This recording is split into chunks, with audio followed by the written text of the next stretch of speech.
Hey there everybody, this is Lee with Creative2xmom, and this video is going to be the books of the month for June 2018.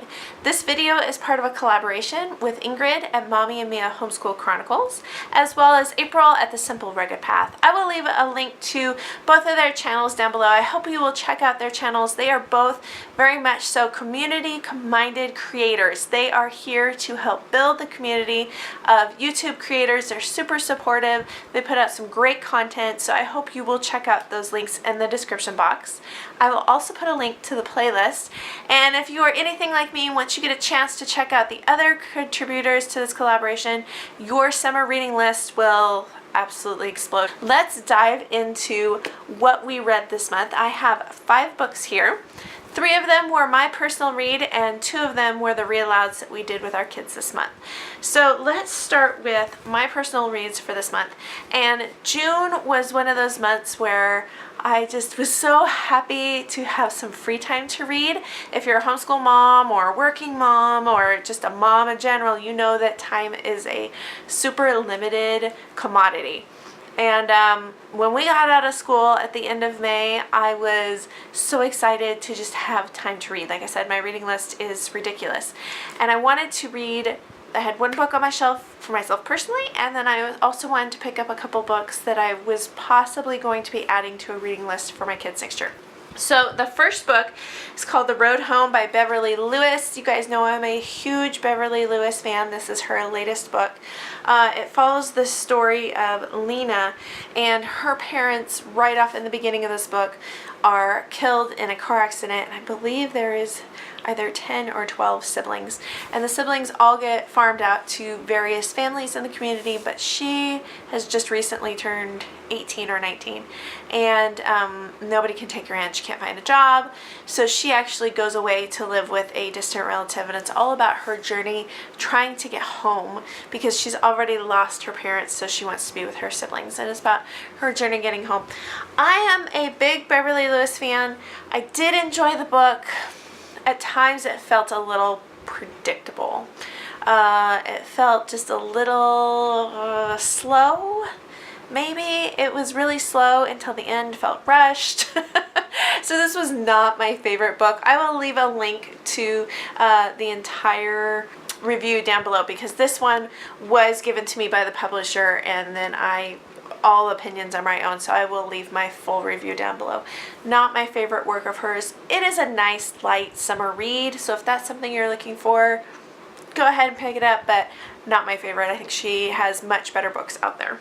These other 2 books that I read this month were suggested reading that I was looking to possibly add to my 5th graders reading list next year. And the first one is called One Crazy Summer.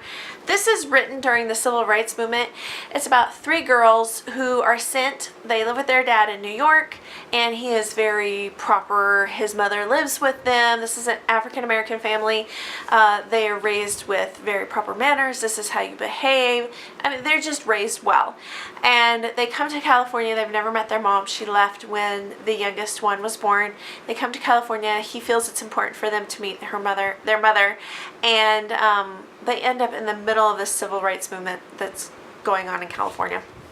And so it's about just their exposure to kind of who they are, both within their family and with being African-American little girls at that time. It's kind of a mystery of how mom is involved in the civil rights movement and what that means for the girls, and does dad know, because he sent them out here and now they're kind of on their own in a lot of ways, and it's a lot about sibling relationships. It was one of those books that when I first started to read it, I thought, I don't know if I will give this to my daughter, just because it was full of a lot of things that she's never been exposed to before, and I wasn't sure that I was ready to do that with her. But then the more I got into the story and the way it's kind of resolved in the end, I do think I will add this one to our reading list next year. I would say definitely 6th grade and up. She'll be in 5th. So that's why I'm sort of hesitant. I'm not sure she's quite there yet, but I think we will add this one next year. The last book that I read personally was The Thing About Luck. It's by Cynthia Kodahata.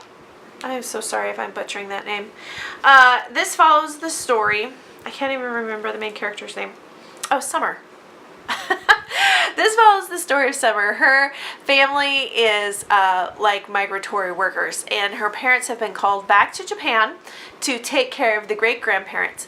And so it's her grandparents and her brother and herself who are working the farms for the summer. They're harvesters. And she's about 12 years old. So it's all about this struggle of being 12 and moving around, and yet she knows a lot about harvest, but she's worried about her brother, who from the story you get that maybe he has some autistic things going on. She's worried about her grandparents because they're aging, and she's worried about them keeping their job as harvesters with these aging grandparents because they got to pay the bills, and her just also trying to grow up at the same time. I thought this was a good book. I don't think my daughter's quite ready for this one just yet. We'll probably hold off another year or two, but if you have a junior higher, definitely check that one out. It's a good book. It's a good look into just farm life and the reality of seasons and harvest and dealing with aging grandparents, and it's a good book. Okay, as far as our 2 read-alouds this month, I was shocked we got through 2 read-alouds. I think it's because baseball season slowed down. The first book that we read was called Number the Stars by Lois Lowry. Great introduction into World War II.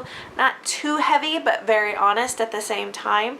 You're following the story of this little girl whose parents are helping people escape, and they're giving secret messages, and they're got this whole like almost underground thing going on at the same time. So she becomes aware of that throughout this process. I felt that this was a great introduction. It's one of those topics that the older my kids get, I feel they need to know about it, and yet it's so hard to talk to them about it. So this was good information without being too much information. And of course, then we had to read something super duper light, and that is more about Paddington. These books are by Michael Bond. We love Paddington. The movies are amazing. The books are incredible. I just feel like Paddington is such a great character because he gets into these predicaments, and they're slapstick comedy and they're unpredictable, but he never means to be bad. He never goes into these things being mischievous or making poor choices. It's just what happens because he's a bear and he doesn't know what the heck he's doing. So this was my daughter's pick. I had our read aloud list for this year, which I will link down below, and then this was my 6-year-old's pick. So the 12-year-old gets to pick next month's, and I'm not even sure we will finish it next month because the book he picked is 450 pages long. I'm a little overwhelmed with that, but excited to read it because it's one that we've never read before. Other than that, I started reading the Charlotte Mason Companion, which I've not finished because that's 45 chapters. It's really, really long, and I want to absorb it as I'm reading it. And I started reading one other review book, which I'm hoping to share with you in July. So far, so good, but I'm only a couple chapters into it. So those were my books for the month of June. Leave me a comment down below. Let me know, what are you reading this time of year. I always want to read something light and fluffy because I've been reading teaching books or things like this, prepping for the new school year. So over the summer I'm always looking for stuff that I can just read for me personally and be rejuvenated and have the time to read while we're at the lake or while we're traveling. So leave me a comment down below. I'm always looking for new recommendations. I hope you guys enjoyed this one. Don't forget to check out the playlist as well, and we will see you next time. Bye guys.